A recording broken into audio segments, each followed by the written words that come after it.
This is CBS47 Action News Jax at noon. Local coverage you can count on. Right this minute, search teams are giving us an update on the search for two missing firefighters. Both vanished while boating out at sea 4 days ago. Let's go out live right now to Naval Station Mayport as search crews give us an update. Some folks that are up here with me today.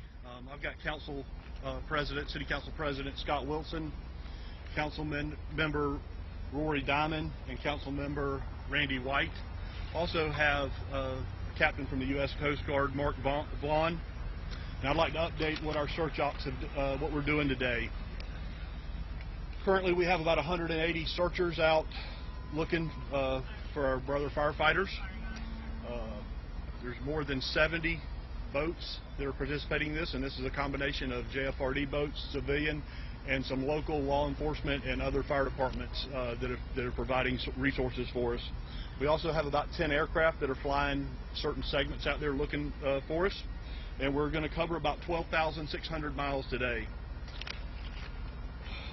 We're still getting a lot of questions, a lot of calls to headquarters on the donation thing. I'll reemphasize that again.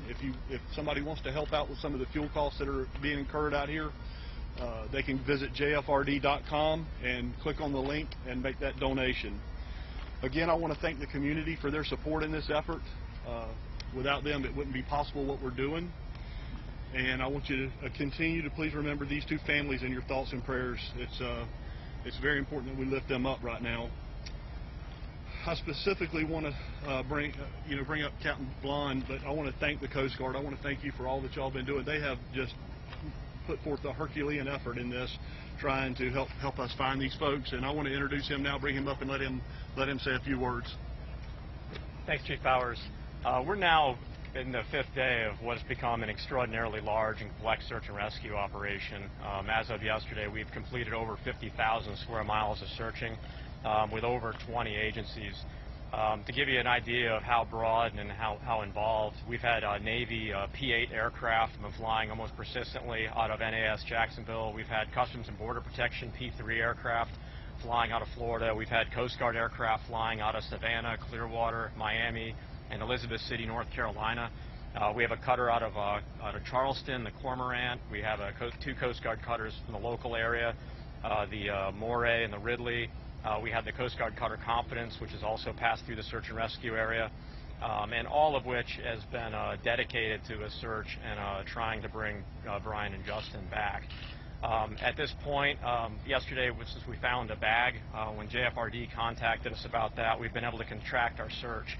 And today's efforts are really focused on the area around where that equipment bag was found. I've got 3 aircraft over that area right now and 3 Coast Guard cutters, larger Coast Guard cutters that are also searching in the vicinity of this area. And we're continuing through today and into tomorrow. And I want to thank Chief Powers and his team. They've truly just been exceptional partners in this, as has a lot of our federal, state, and local partners all the way up and down to Duval County. And I couldn't say enough about the efforts that they've pulled together here on the inshore part of the search, which is some of the most complex operations given the nasty currents and things that you find in there. And they've had a coordinated effort on the inshore, which has allowed us to push our federal assets a little further offshore and really cover this area as best we can, given the multitude of currents and conditions that we're dealing with. So thank you. Captain, can you talk about that a little bit, about the conditions out there, currents, water temperatures, just kind of what the body goes through, flinging to a cooler or whatnot? The search conditions themselves have actually been favorable. Friday night we did have some weather come through, but Saturday, Sunday, Monday, and into today we have had favorable search conditions offshore. The currents do make it a challenge. As you know, the inshore currents has been widely reported travel at about 1 knot to 1.5 knots. You get into the Gulf Stream and you have a swath of water that moves much, much faster, and then on the backside of that you can get some eddy currents that can become a little bit less predictable. One of the things that we did early on is we've dropped data marker buoys in those areas to give us real-time data on top of all the data we're getting from the academic community and from government about wind and surface currents. We have some real-time buoys out there that are also providing us with some capability to drift. We have some relatively sophisticated modeling, computer modeling software that we use each day, and then we can adjust every time we find something new or get new information to help us learn where they may have come from, where they could be, and then allow us to put assets across the board out onto the areas where we think we have the greatest chance of success. Does the Coast Guard know how much longer they'll be searching? What have they been able to tell you about the conditions of the boat itself?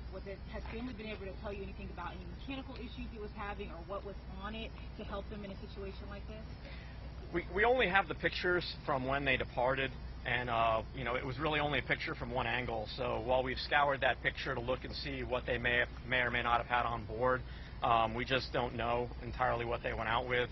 We haven't had anybody come up to us. We really haven't had any conversations with anyone who saw them that day. So the only things we know for sure is what time they departed, and then we know from a cell phone ping about an hour and a half later that they were out on some fishing grounds. Everything beyond that, unfortunately, is conjecture, and we're really treating that with multiple scenarios, which is what our job is, to kind of predict what they might have done and then search accordingly. But it's somewhat complicated by the fact that we really only have those 2 data points. Does the Coast Guard know how much longer they'll search? So ultimately, that's a decision that will fall to me, and I can only tell you that for today, we're continuing to search, and we're searching heavily based on what we learned yesterday. As each day, we effectively have to take a look at what did we find the day before, and do we still have a reasonable chance of success. For today, that answer is yes, and we'll continue searching. The Chief and I and our teams have met all morning to talk about, you know, kind of what we'll do through today and tomorrow. Beyond that, I'm really speculating on information I don't know, which is what would we find today, what will tomorrow look like.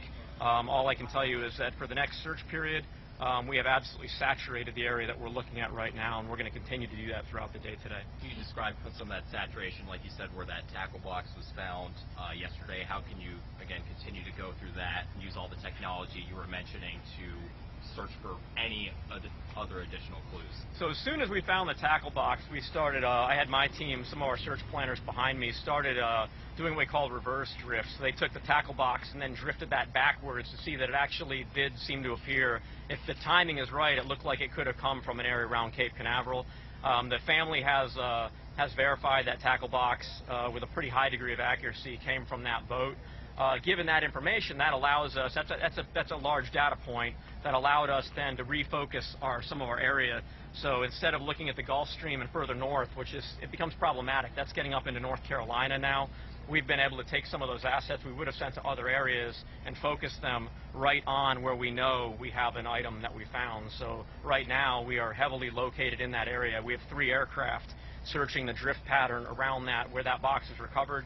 I have 3 cutters out there right now, and then as Chief mentioned earlier, we have a multitude of boats out in the nearshore area that are also looking for additional clues that might help us find the boat, or Brian and Justin.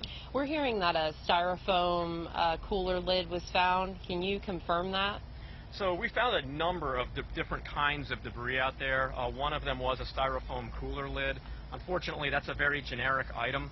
So while we're trying to run that down to see if something like that could have been on board, it was in the same geographic vicinity as the bag, so it could possibly be correlating, but with the bag itself, our efforts really on top of the bag because we have a much higher degree of certainty with that.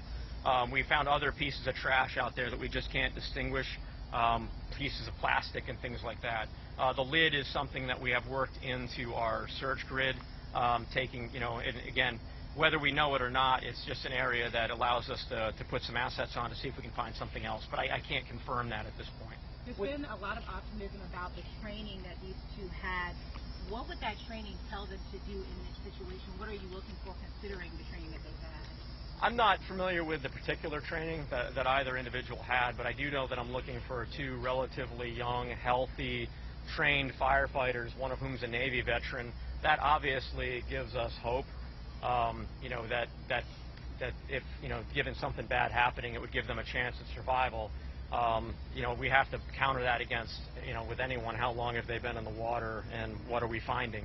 And the reality is we're still limited to 1 tool bag at the moment, and we remain optimistic, but guardedly so. You know, but we'll, like I said, for today, we're 100% in, and we're continuing to look for Justin and Brian. Still at this point a rescue operation? 100%. At this point, it is absolutely 100% a rescue operation. With your concentration around the tackle box and that grid in that area, still how far north are you and how far south are you spread out? As of the moment, we have aircraft that are about as far north as Savannah and about as far south as St. Augustine was the drift we were running this morning. So it's still a pretty good size swath. But we're, the focus with the cutters is really in that geographic region just a little bit north of Jacksonville, which takes into account the bag and then drifting it overnight. Are you able to scan the bottom for any sort of wreckage or anything like that? Not at the moment, no. I didn't know if the P3s could or whoever. No, at this point, at the rescue, we're really looking on the surface, and all of our efforts right now is still on the surface, and while we're still looking actively for the boat. You mentioned a cell phone ping near some fishing grounds. Where exactly was that? Almost directly off Cape Canaveral, in a very common fishing area that they believe they were in. There's a number of shallow fishing areas where people typically bottom fish. And we know from talking to the family and some of the friends that that's an area that he could likely have been in.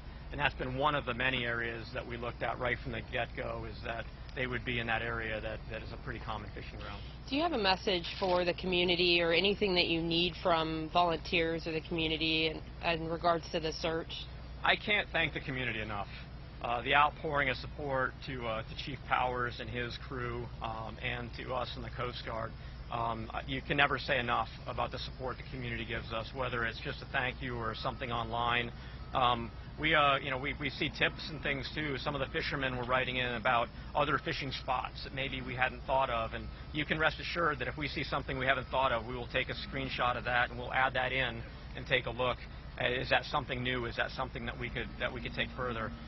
So we absolutely appreciate all of the assistance, the help, and the outpouring of support from the community. And I can't say enough about the North Florida, South Georgia, all the way down to Cape Canaveral. It's been an absolutely wonderful outpouring, and it makes you proud to serve this community. Just a real quick clarification, did the search officially start on Friday night or on Saturday?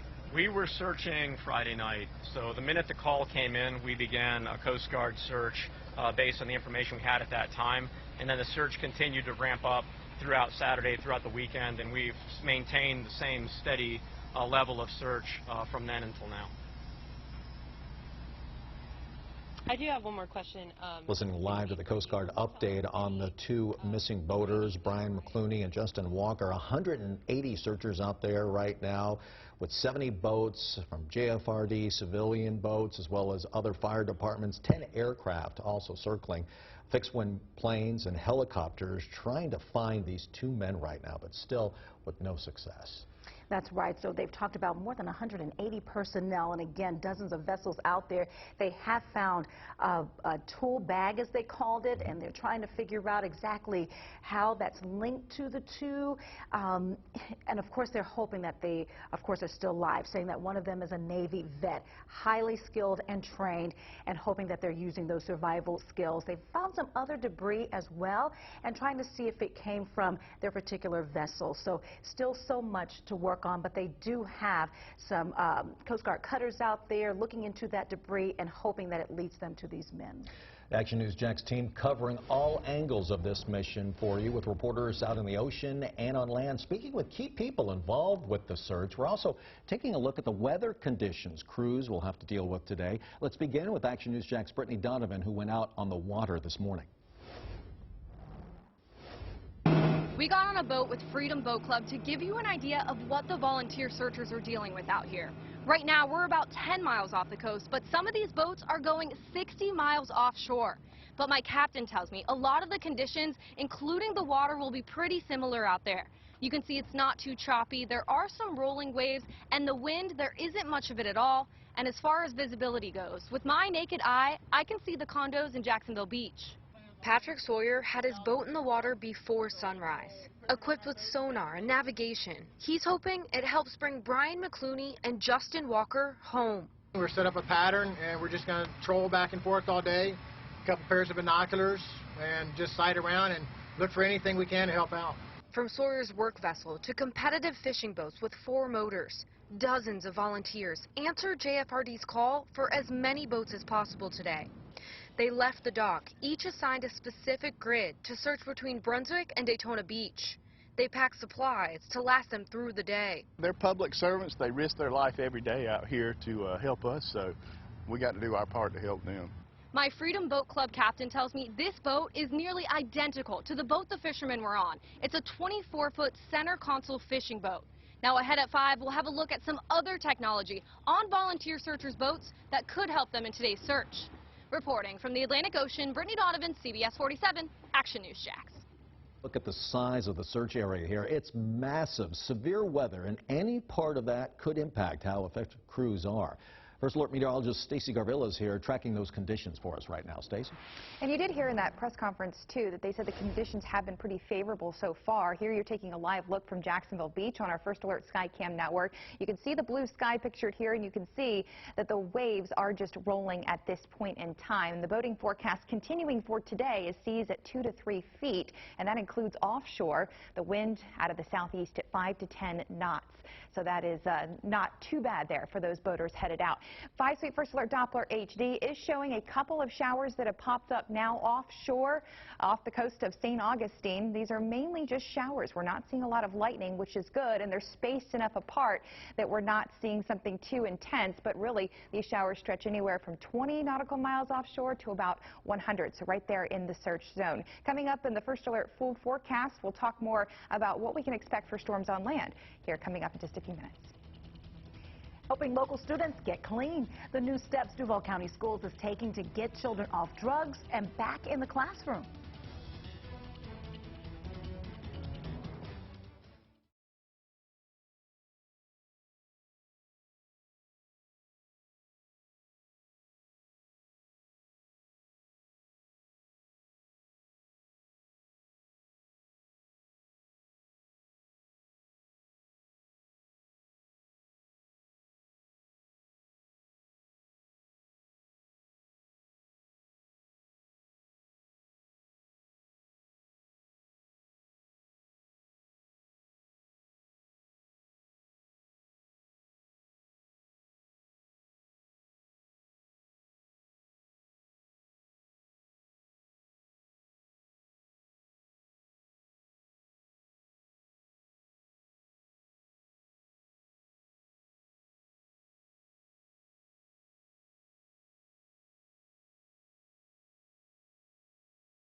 Welcome back.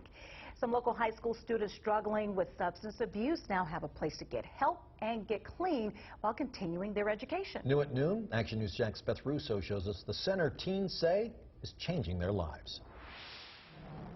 Every day, 27 local high schoolers walk through these doors for classwork and substance abuse treatment. Program leaders tell me that their new location has room for 50 students. This teen's hands haven't touched drugs since November. She says it's a big change.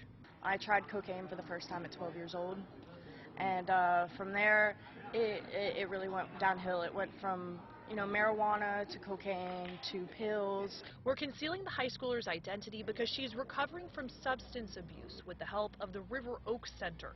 The program allows students to complete their coursework while receiving treatment.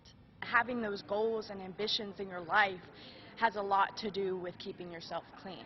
Now the center has a new location in Springfield. The executive director says this is the only recovery high school in the state, even though 30% of students report being offered drugs and alcohol at school. Kids have become more comfortable using marijuana. 1 in 4 adolescents admit to using marijuana daily.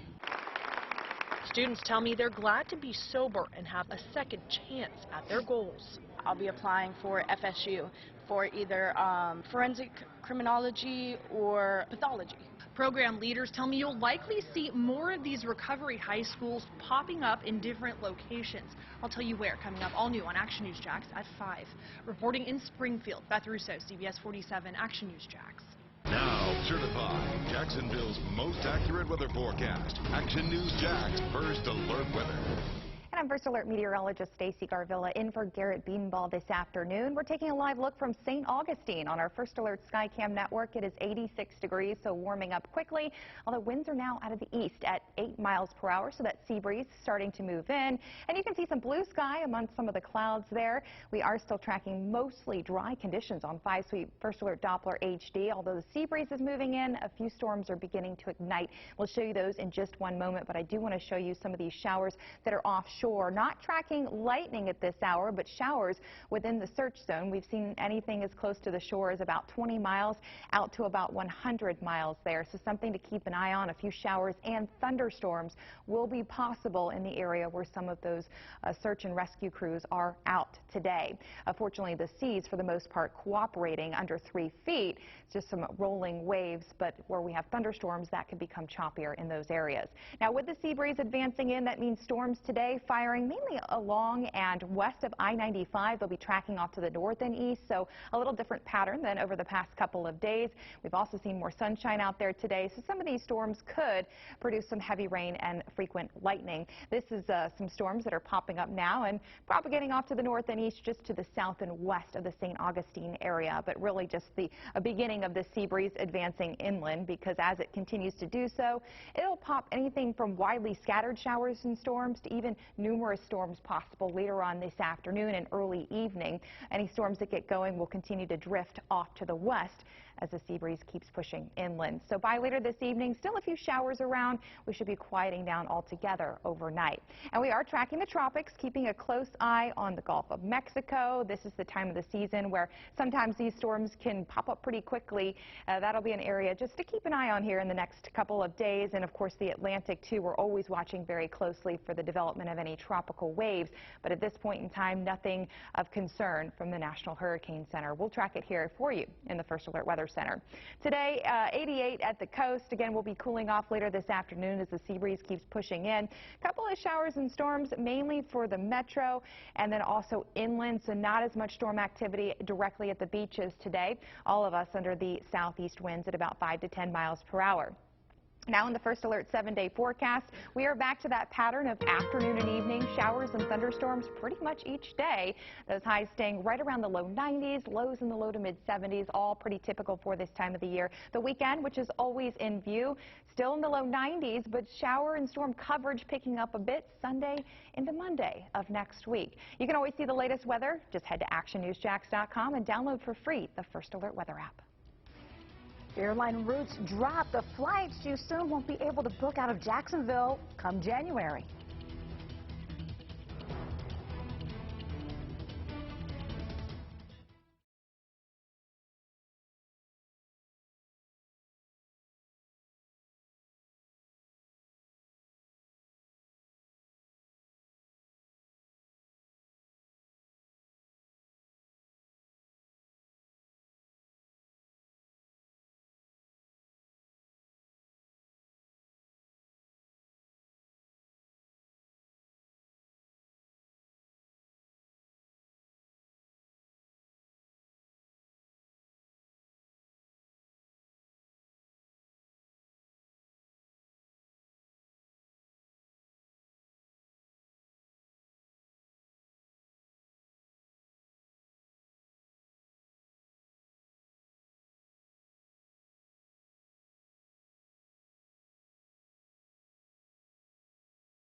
Consumer Reports says the coolest that you should set your thermostat at home. 78 degrees. That new guideline matches what Energy Star and Florida's Public Service Commission have said to help people save some money. Those groups also suggest putting it a few degrees higher when you leave the house and when you go to bed, Phil. Yeah. 82. Oh, 82. Well, that JEA bill comes next month. You'll thank us, I guess. Southwest Airlines dropping nearly 20 nonstop routes in January, including 2 here in Jacksonville. That includes flights to Dallas Love Field and Fort Lauderdale. Southwest wants to free up planes to fly more routes to more popular destinations like Hawaii. If you're planning to travel for Thanksgiving, now may be the best time to book. According to Consumer Reports, you'll find the lowest holiday airfares if you book travel before early September. It says that you can find cheaper flights if you plan to return after the weekend ends, maybe on a Tuesday or Wednesday.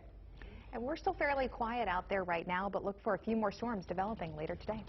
Good luck in the search for the boaters today, too. That's right. Thanks More for joining us. tonight at 5.